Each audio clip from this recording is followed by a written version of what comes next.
Hello and welcome to this live session with me, Virat Ramakrishnan, here at CricketNext. And as we put England's magnificent, performance to lift their second T20 World Cup title, we are left with a lot of questions, specifically about India. In the 2021 edition, India started their campaign with a 10-wicket loss to Pakistan and eventually did not make the semis. Fast forward 1 year, and India in the semis succumbed to another 10-wicket loss. And in that 1 year time frame, a lot changed: captain, coach, and approach. But India find themselves back to square one, and the inaugural T20 World Champions have a lot to ponder. And to discuss and dissect India's campaign at the 2022 edition and the road ahead, it's my pleasure to invite Network 18 Group Editor K. Shriniwas Rao and News 18 Deputy Executive Editor Ameya Bhise. Welcome to this live session, gentlemen. Hello, Vineet. Hello, Srini. Great. As I started this conversation, not the ideal time, I think, Srini, to have you on our live session for the first time ever, but that's how it is. And I'll just dive in right first. There's been a lot of talk about India. Look, T20 World Cup, it's about India and the kind of performance they started off with at the MCG. Probably one of the best games of the entire tournament. Just to put it out there, I mean, what really went wrong for India in the campaign or building up to the campaign? Do you think it was, a lot of things were must, or it was a disaster, waiting to happen, or it just, was not India's, tournament, so to speak? I'll just draw from the sentence that you used, Vineet. We started off with a great game, and what went wrong after that, right? I think in that lies the answer to probably almost 70% of what we're going to be discussing, which is it was a great game. And because it was such a great game, and I assume we're talking about to our listeners also, we're talking about the India versus Pakistan match, which again, India began with a bang. And of course, we all remember it for that phenomenal innings that, Virat Kohli played. So it was such a great game that what it did was that it allowed us to dream once again. It allowed us to rejoice that, one of the best batsmen the world has ever seen is back in the kind of touch that a billion people want him to be. And in that, I think we lost somewhere. We lost track of what more was needed for India to kind of continue in that streak, in that way, in going forward in the tournament. So I think what a good win does at most times, while it does bring a lot of fear and joy and confidence in a tournament as big as the World Cup, what a good win also tends to do is it hides a lot of negatives. And I think that is what that Pakistan game did. It did not allow us to look around. In hindsight, I think, That's true. I mean, it did not allow. I mean, in a way, it really mastered. And I think nothing better to put the Virat Kohli innings in perspective here. And especially that last 8 balls, that pretty much defined it. Otherwise, I mean, it was probably looking like a lost cause for India there. It was those magical 8 balls and 2 Paris Rock that really changed it. And Amey, I'll bring you in here and pretty much on those same lines. And as Srini pointed out, it was that first game gave that kind of confidence, but there was a lack of other things that we were discussing leading up to this tournament that, something might be lacking there. And in Australia, those things did come to the fore. Nothing more, glaring than probably the top 3 or top 2, more specifically. The approach. I mean, look, the approach was something that was talked about. Like there's a different approach everybody's taking.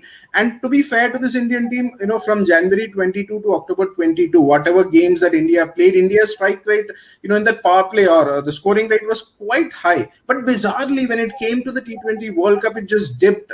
And how do you make sense of that? I mean, you're talking about KL Rahul and you're talking about Rohit Sharma, 5-time IPL champion. I mean, gun, players in their own right.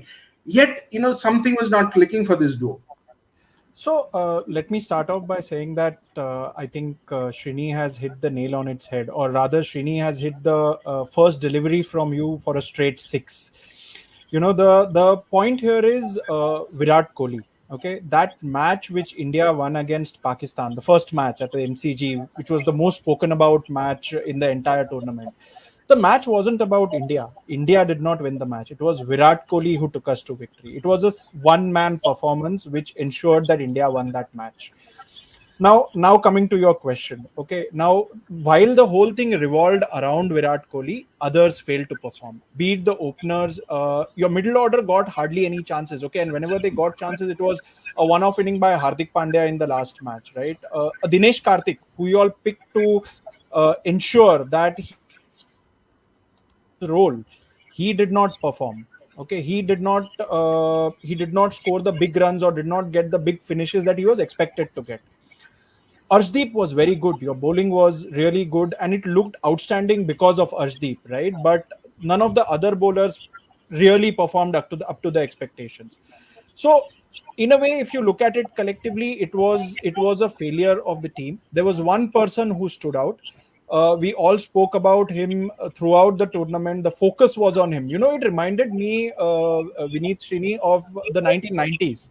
Whenever India played, you always spoke about Tendulkar and his innings, right? You Yeah. you always looked at it from, oh, if Tendulkar scores, India will win, or if Tendulkar doesn't score, India will lose. That was the story of India's 2022 T20 World Cup, is what I feel. It was all about Virat Kohli. It was about Virat Kohli whenever, and I mean, a single player can only take you to a certain limit, right? I mean, he can he can set a template and ensure that you have a good total on the board, or you are there in the run chase, but he can't get you to win every single game. Which is where the team will have to come in, which is where the other players will have to come in. About the openers specifically, I think it's the pitches that did them in. While a Rahul and a Rohit perform outstanding when it comes to bilateral series at home, or whether it comes to IPL being played in India or being played in the UAE, it is these bouncy pitches which did them in. The bounce and the swing is what kind of did them in, is what I feel.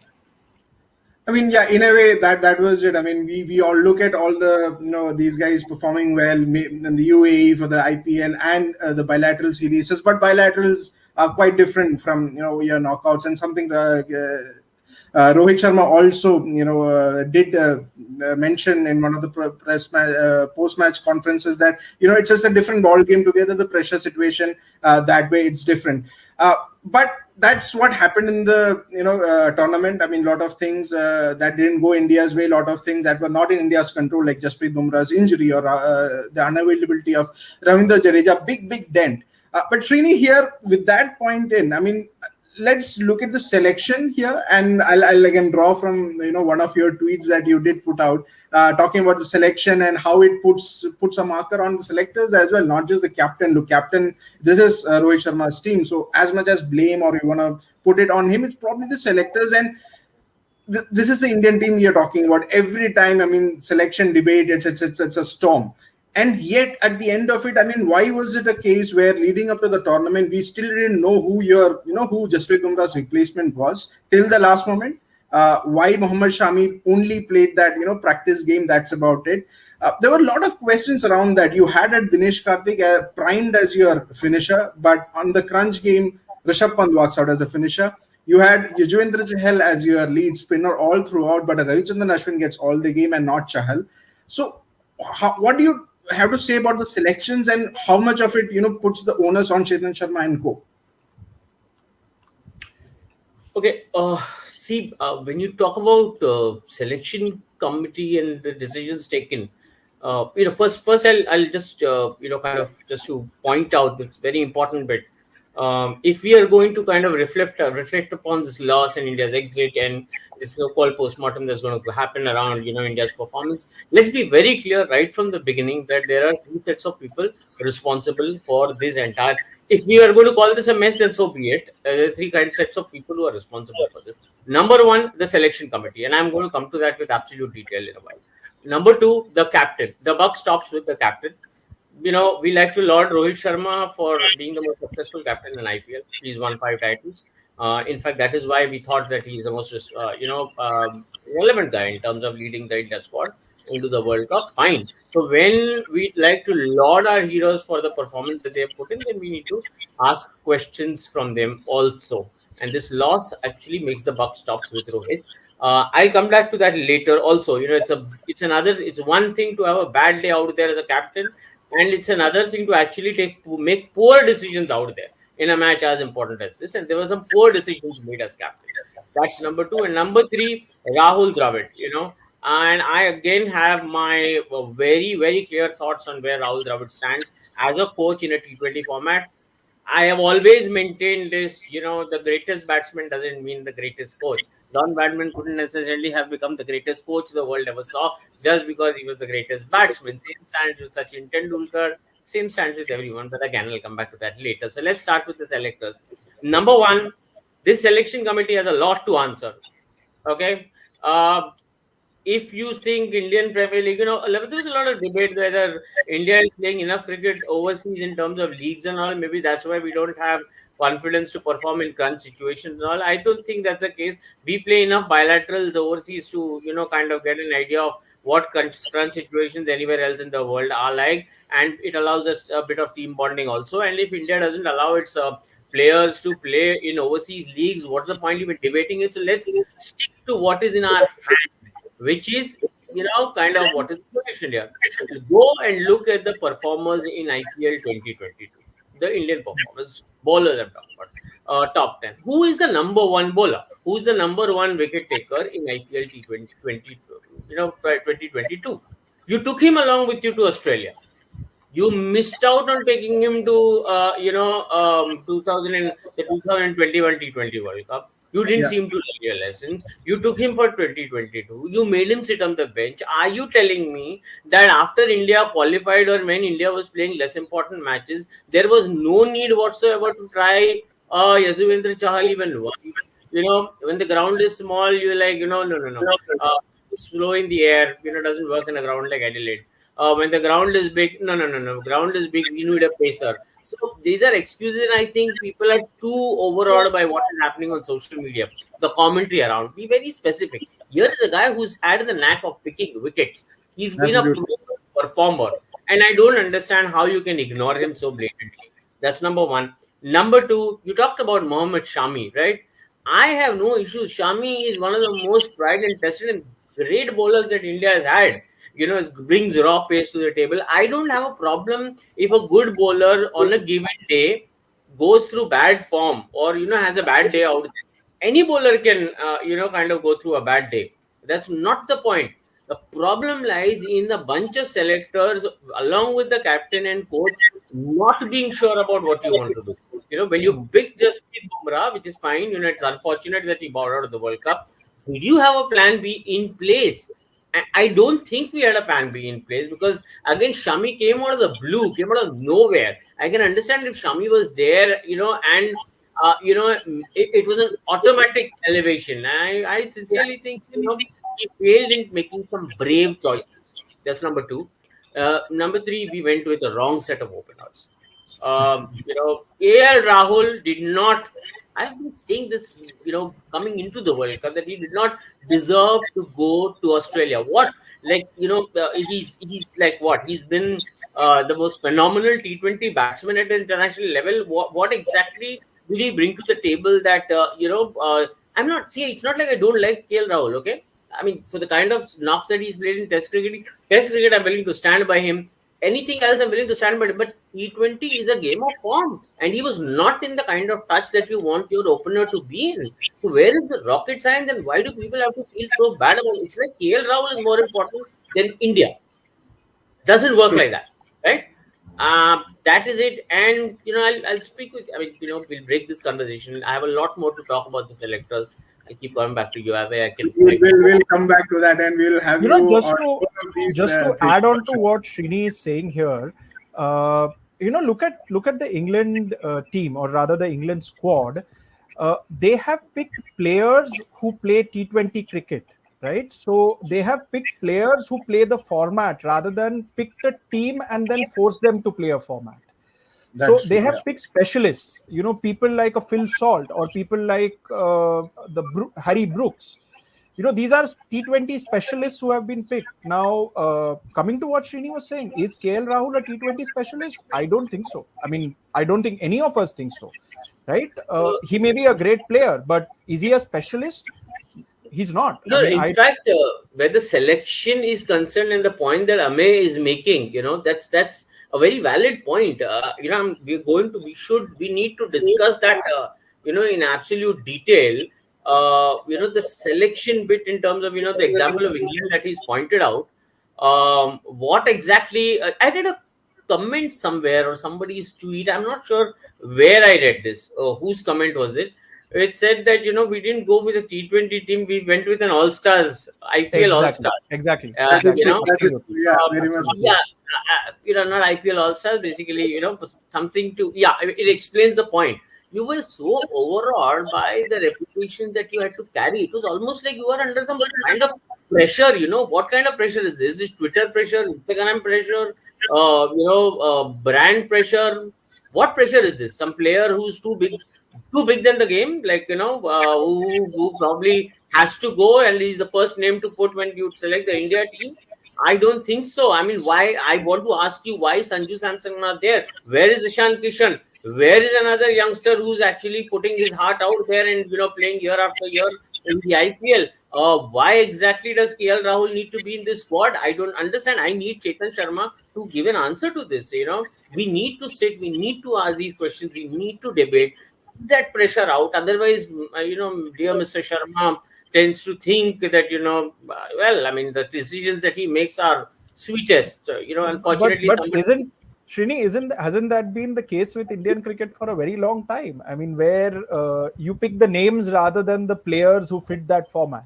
The Amay, only time that's exactly why I'm saying that time and again, when we come across a scenario like this, we need to go back to Mr. Dilip Vengsarkar's stint as chairman of selectors. exactly, exactly, exactly. It is like, take a printout, write down, take a piece of paper from number 1 to number 10, take a pen and the paper, write down what happened between 2007 and 2008 Absolutely, and absolutely, 2009.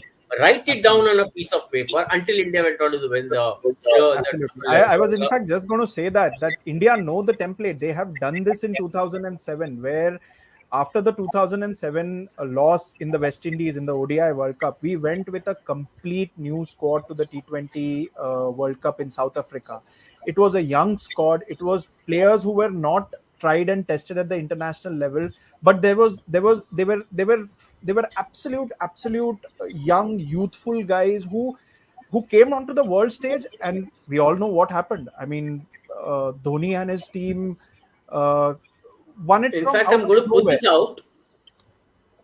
Yeah, in fact, I'm going to put this out. I was having a chat with Mr. Vengsakar recently. It's a brilliant interview that I'll be putting out very soon, where he talks about the decisions that were taken, as a bunch of youngsters at that time. And when what is that one thing that stood in favor of Mr. Vengsakar? Here is a man with 116 Test matches. When a man with 116 Test matches is saying, "Listen, this guy is good" or "this guy is bad," you're unlikely to have an argument. These days on Yeah, Twitter, everybody thinks that everybody is an expert, and they're like, I've seen people on Twitter saying like, "Oh, Gavaskar hai, usko kya samajhta hai?" So you have all kinds of people. So let's not get there. But I'm saying that even otherwise, outside clutter, man of Dilip Vengsarkar's stature takes a call. Even Chris Srikanth, like some of the decisions that he took when he was a chairman of selectors were based on sound logic. And I don't, when you bring a selector who's not overawed by names, अरे नहीं नहीं ये बहुत बड़ा player है तो ये जाएगा, ये नहीं तरीका होता है, ये बहुत बड़ा प्लेयर है इसीलिए जाएगा वाला, I think this is going to change really. Whether the selectors understand this by themselves and do the changes, bring about the changes, is one thing. Otherwise, the answerability is going to come in the future by in some form or the other. So the sooner you understand this, the better it is. That is true. I mean, in a sense, it was like India took in a lot of run accumulators vis-a-vis an impact player. What you needed probably was an impact players in Samsons and Ishan Kishan, as Srini mentioned. That brings me to my next point, and that is, I mean, very in detail, Srini did mention the fact that brave calls need to be taken. The question here is, will that be taken now? I mean, be it the chairman selectors, be it your captain. Do you think that's going to happen? That you mentioned about 2007 debacle and how it helped or how it changed Indian cricket or the T20 the outfit that Dhoni took. Do you think that kind of an overhaul you can expect now if you look at the performance of 2022? Disregarding the semi-final thing, as I mean, we have well established the fact that a lot of things were masked in a way. So, do you think that overhaul would happen, and would that brave call be taken in Indian cricket? Two points to it, Vineet. Should the overhaul happen? Yes, it has to happen. Will the overall happen?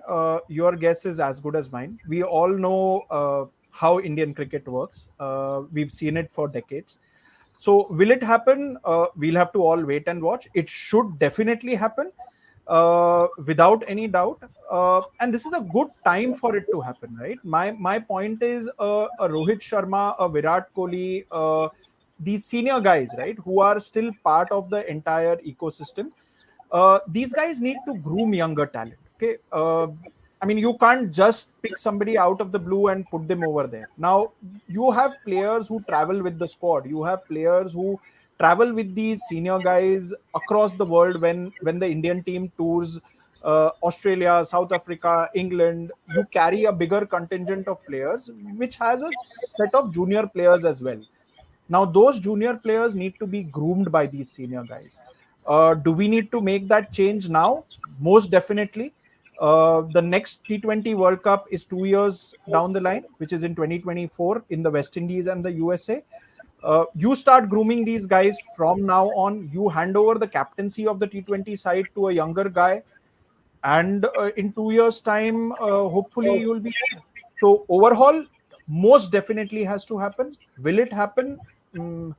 Well, I mean, your guess is as good as mine. Maybe Srini has an insight Yeah, on this. Trini, you want to come in? Like, Yeah. two things here, three things here. One is, the only once you hit rock bottom, the only way is up. You can't go further down. So you can't be looking at at a more embarrassing exit, from a tournament. The way you lose by 10 wickets. Last time you go into a World Cup, you lose by 10 wickets. So you lost to Pakistan. There was this trending tweet on which said 152 versus Yeah, one. the Pakistan Prime Minister told Yeah. us. Yeah. So, it's embarrassing enough. So we know it is embarrassing enough. We know we can't go any further down. So the only way is up. Let's be a little poetic on that front. Number two is we are looking at a very natural transition happening. Natural transition is what? Rohit Sharma is not going to play another T20 World Cup. KL Rahul, maybe not by virtue of age, but by virtue of form and performance, is definitely not going to be in a contention unless he goes back to domestic circuit or wherever he goes to and lights the world up on fire once again, and 2 years later makes himself unquestionable his place in the squad, which again only time will tell. That aside, we know Jasprit Bumrah, of course, that's a man we are looking at from an India perspective across all formats. Virat Kohli, he's who he is, the class he is, and then the fitness that he carries. Who knows? He can play another T20 World Cup very easily. He's fitter than some of the youngest players in the squad. So all of this aside, this team is completely undergoing a set of transition. Most 70 R Ashwin is out. So many of them are out. You're not going to see them again. So what exactly does Indian cricket need to do? I'm not saying selectors. I'm not even counting on this bunch of selection committee. Whether they stay, whether they do, I've not seen them doing anything different. I would like to see a change in the selection committee. I would like to come back to BCCI. Now, BCCI, I can personally tell you from the conversations I've generally been having, they're a hurt lot. They go, boss. At the end of the day, your country goes and loses in a manner so badly, doesn't matter आप कितने stone hearted हो, कितने practical हो life में, it's still going to hurt you, and this is hurting them big time. I know of certain individuals who have been like so demoralized by what happened that they're like kind of. One of the gentlemen I spoke with is like, "Kya bataye yaar? Like I don't even want to talk about this. Let me come back. Let me first digest what has happened." Now, are these guys cricket experts? No, they are not. They are administrators. So what does a good administrator do? A good administrator needs to come, sit down, brainstorm, and take a proper advice on how and what kind of a machinery you need to set up in place in order to kind of change this setup and bring a setup that is far more relevant. That is what brings me to the point which I want to make, where selection committee is concerned. The point I've been making here is that T20 cannot be seen from the existing filters that define cricket across formats. T20 is a very different game altogether. So please do not, compare it with any of the other existing formats. It's a format that is based on the simple philosophy that the only thing that drives this format and those who play it as momentum at the given hour. You may have scored 100 runs in a match last month. That will not matter if you are not again going with the same form in your next game that allows you to score those 100 runs once again. Let's dig this into our minds. Form is permanent, class is temporary, because this is a pajama format that you're talking about. Test cricket, class is permanent, form is temporary. Doesn't matter if a Cheteshwar Pujara is not among runs. I will still go into every single test match with Cheteshwar Pujara, knowing that when this guy will take a session, take 2 sessions, take 3 sessions, come in the second innings, but when this guy gets me what I want, he will stand there like a wall for me. That was Rahul Dravid, that's Cheteshwar Pujara, that's every cricket batsman with any bit of class. With T20, it's not class. You can have the greatest of class in you. As classy you are, as much as that, it restricts you to go mad. You want form, you want madness. And I know you want to make a point, but last thing I'll just say, and I'll kind of switch over, is that the traditional form of selection is not going to work in this. You look at what the IPL franchises are doing. Are they sitting with a bunch of selectors? Are they sitting with a selection committee when they are picking a squad of 24, 25 cricketers every year for 3 years? No, they are sitting with serious data crunchers. They're sitting with guys who are eating, chewing numbers 24/7, living, breathing them, living them. So you got to have, of course, a guy. I asked Ravi Shastri this question very recently on a public forum, and I asked Ravi, has it come a time where selection committee needs to have? Does it really need to have cricketers who played some other format in some another era? Isn't it too archaic in today's time? So what Ravi said was, no, you can have a cricketer, a former cricketer as a selector, a couple of them, because cricket, so if you've played the game, then you've played the game, right? It's not going out of your system. So you know the know-hows of it. But then have a mix. Have a bunch of former cricketers and have a bunch of serious data crunchers who sit together and drive your T20 aspirations forward. So that's the point I wanted to make. Sorry, too long. Well said. Srini and one Ameya, you point, wanted to come in. just Sure, one sure. point here, and about Rahul Dravid. Srini called Cheteshwar Pujara the wall and said Rahul Dravid was the wall.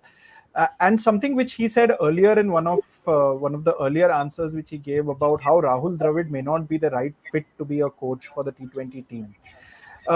It's a very, very valid point. Rahul Dravid, as a cricketer, the mindset has always been off the wall, a very defensive outlook towards the game. Even as a captain, when Rahul Dravid captained India, even that time, he had a very defensive approach towards the game. It was very unlike what a Ganguly did, right? So, Rahul Dravid as a coach of a T20 team is a very far-fetched thought. I know India has always stuck to a single coach across formats, but maybe it's time to think of different coaches for different formats. Just like you have captains for different formats of the game, why not have different coaches for different formats? Definitely, yeah. Sure. By the way, T20 doesn't even need a coach as much as needs a man manager. Man manager, yeah. 2007 World Cup is a classic example. Lalchan Rajput. He was hardly a coach. He was the coach of that team. Was a manager. Lalchan Rajput was a man manager. He ensured. Lalchan Rajput, what was his USP in that World Cup? He ensured that things were taken care of. Young team, young bunch, everything was taken care of. They were in a comfortable space at any given point in time. And then confidence, obviously, everything is worked one win after the other. Just the way I don't believe that cricketers can be great administrators, That's the same way I believe that just because you're a great cricketer doesn't mean that you're a great coach. And that applies to every sport. Coaching is a different ball game altogether. है ना, आप merit student हो इसीलिए आप lecturer बन सकते हो is not a genuine way to look at it.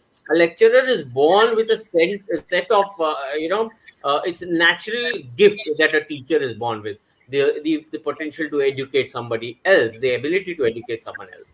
Same stands with every other walk of life. So I don't know where the confusion is. Absolutely.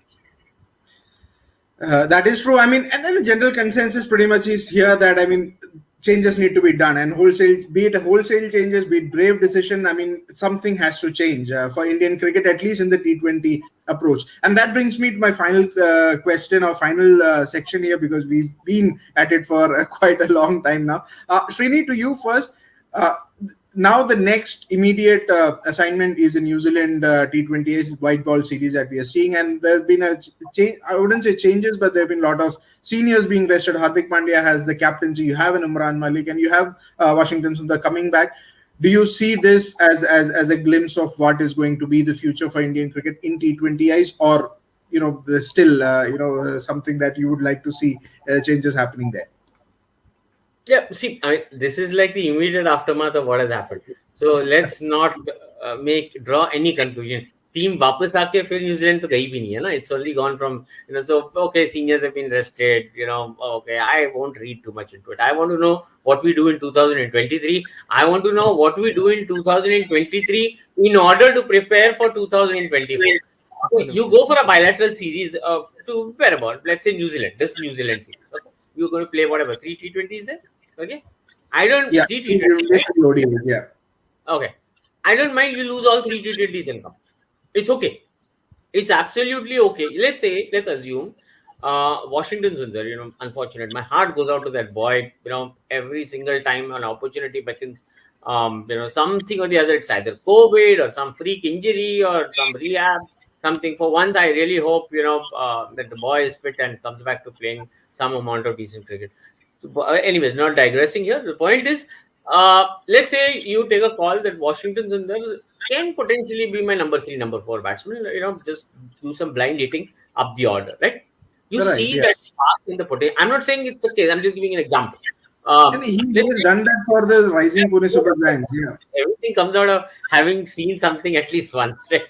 So the point I'm trying to make is, let's say you assume that here's a guy who has spark, who has a talent, who can potentially do this for me. Or let's say I say, boss, enough. I think Hardik has the potential to open, because he's got this madness to stand and face the new ball, short ball, play a pull, or drive it over the covers, whatever, kind of. He has that timing is going right for him. I need a guy who can smash the new ball to every part of the ground. Again, just thinking loud. Once you've made up that mind, okay, you pursue it. You pursue with the player. It doesn't matter who it is. Whether it's a Varun Chakravarti, whether it's a Ruturaj Gaikwad, whether it's a Hardik Pandya, Washington, so whoever it is. I'm not going to get into who the individual might be. It is Rahul Dravid. There's a man like Rahul Dravid's stature there. So nobody needs to teach him cricket. Nobody needs to tell him. He is as big as cricket in India, kind of technically from a player perspective gets. So nobody in this country can advise him. He's there. So if he can't take the right call, then who are we to even sit down and do some expert commentary here? So, but once you identify, stick. Don't do this merry-go-round, musical chairs thing. That statement that Rahul Dravid gave as an India A coach. As long as I am there, everybody will get a chance. That's a great statement to make. But add that everybody will get a chance for a sustained period of time. Everybody will get a chance doesn't mean that everybody plays a game, 2 games, and that's it. Prithvi Shaw, consider him once. Prithvi Shaw, to my understanding, the amount of cricket, whatever bit I've seen, is a guy who can give you that 150, 200 type right rate once he gets going. And talking about somebody like a Sarfaraz as well. Sarfaraz hai, aap dekho, you don't know what a bit of confidence can do to these youngsters. Yeah, all probably they know is that one bit of backing to say that my friend, you go out there, you perform. I'm standing here for you. Come what may. Is it? Tell me, Vineet. You are in your professional walk of life. I mean, in your professional walk of life, we deal with a lot of colleagues, right? We do this on a daily basis, right? Boss, you go, you do your work. I'm your colleague. I'll stand by you. I'll support you. We all do this. Our listeners, whoever from any walk of life, that is what is team effort. So when you're giving an opportunity to a youngster, tell him that he shouldn't be afraid to fail. Give him that confidence. Do you give him that confidence, and probably in 3 years you're looking at an Alex Hales standing there with that kind of confidence, who in the semi-final of a tournament can sit down and sweep back to back Ashwin. sixes and play with that kind of authority. Authority, definitely, most definitely. Very interesting point that Srini has made, and I must add on to this. The Suryakumar Yadav that we see today, a lot of it goes lot of the credit, the way he's batting and the confidence that he has, a lot of the credit goes to Rohit Sharma. And this is something that I was recently told. I was speaking to this former Mumbai opener Vinayak Mane, who happened to work with Surya Kumar before he went to Australia for the T20 World Cup. And Vinayak was telling me that a lot of the credit even Surya Kumar gives to Rohit Sharma, because he thinks that Rohit backed him up over a sustained period of time, be it the IPL, be it in the internationals. He's been playing only for a year. But then Rohit has always told him, it doesn't matter if you fail. You go out and play your natural game. You go out and start hitting the ball from ball one. And that has kind of grown onto Surya Kumar, and that's the confidence which you now see in his batting. I mean, that's the way. I mean, the way you see him come out and just strike the ball with the middle of the bat from ball one. I mean, that confidence has grown only because he's been shown that irrespective of whether you score 100 or a duck, you will still play the next match. Now that makes a lot of difference. So, In fact, I've been a little critical of Rohit's captaincy, and rightly so. The captaincy, the match against England and all was very poor. The way he rotated his bowlers were very poor. I don't expect this from Rohit. Rohit has set a gold standard for himself. I thought I expected better from Rohit. But that said, there is no taking away from the fact that Rohit Sharma is a great leader. The way he has supported his team at every level, whether as a player, whether as a captain, whether as a senior member of the team, people tend to have very short memories. Forget Mumbai Indians. Go beyond before Mumbai Indians. When Mumbai Indian identified, that we need to get Rohit back to Bombay, because at that time he was playing for the erstwhile Deccan Chargers franchise, right? Yeah. When MI identified that he needed to be brought back to Bombay and probably groomed as a captain, future captain. Before that, you go and see what Rohit was doing at Deccan Chargers, where under Adam Gilchrist's tutelage, he was already a leader in the making. And things didn't really go Rohit's way to a large extent. But let's not forget the fact that I still remember some of the things that Adam used to, time and again point out in press conferences, and how Rohit, being a great listener and his ability to kind of be there and be part of an exercise and be very casual about things, let people kind of get comfortable when they come to the squad. All those things that he used to point out about Rohit, we're all there. I mean, so Rohit has been a great leader of guys. I remember Jasprit Bumrah telling me this, Hardik Pandya, Shreyas Iyer, whoever you can name. The thing about, I'll tell you, instead of Jasprit Bumrah, he says, what? Most beautiful thing about Rohit is this: I know I can go talk to him at any given point in time and speak my heart out. I can tell him my fear, and he's a guy who will not just listen to me. He's not just a guy who will keep it with himself and ensure that my privacy is respected. He will also work and make it his priority to come back to me with a solution. A great cricketer, a great team leader, a jovial guy, fun guy. Unfortunate things didn't go out. We are right on our part to criticize him. It's a public space. Indian team, you do well, you get lauded. You do badly, you get criticized. That's the way life functions. But that's it, Rohit, great guy, no doubt about it. Yeah, absolutely. Vineet, coming back to your question, I think yes, this is the template. While Srini rightly said, I mean, this can't be the decider, the New Zealand 3 T20Is. But what the team that they have picked for the New Zealand T20Is, with Hardik leading the team, I think it should start the process of setting a new template for 2024 T20 World Cup should start. Whether Hardik should lead the team going forward, well, I mean, you have quite a lot of other contenders as well. Hardik has proved in the recently concluded IPL, this year's IPL, Gujarat Titans won with Hardik leading them. So yes, he's definitely a definitely a contender. Maybe so is Jasprit Bumrah if he regains his fitness. Or maybe a Rishabh Pant, who has a very, very positive outlook towards the game, a very aggressive player. So the selectors will have to decide who do they want to go with, and then set that template and work on it for the next maybe year and a half or so that when we reach the 2024 T20 World Cup, you already have a team core in place. And then you'll obviously have a few players going out due to injuries, new players coming in, form taking precedence for selection and all of those things. But then the core of the team, they will have to start building right away. That is true. I mean, that's absolutely true. The change or the core has to be, you have to think about the future, and we can all agree to the fact that India's road ahead is tough, but winds of change is most definitely in the air, and we are going to see that. And with that, we will end this discussion. Thank you, Srini and Ameya, for taking your time out, sharing your thoughts. This was a fun discussion, and hopefully for our viewers also you enjoyed this. And yes, we will be back with more of these sessions. And yeah, thank you once again, Srini and Ameya. Thank you. Thank you, Vineet. Thank you, Srini. Thank you. Bye-bye. Bye, Ameya. Bye, Vineet.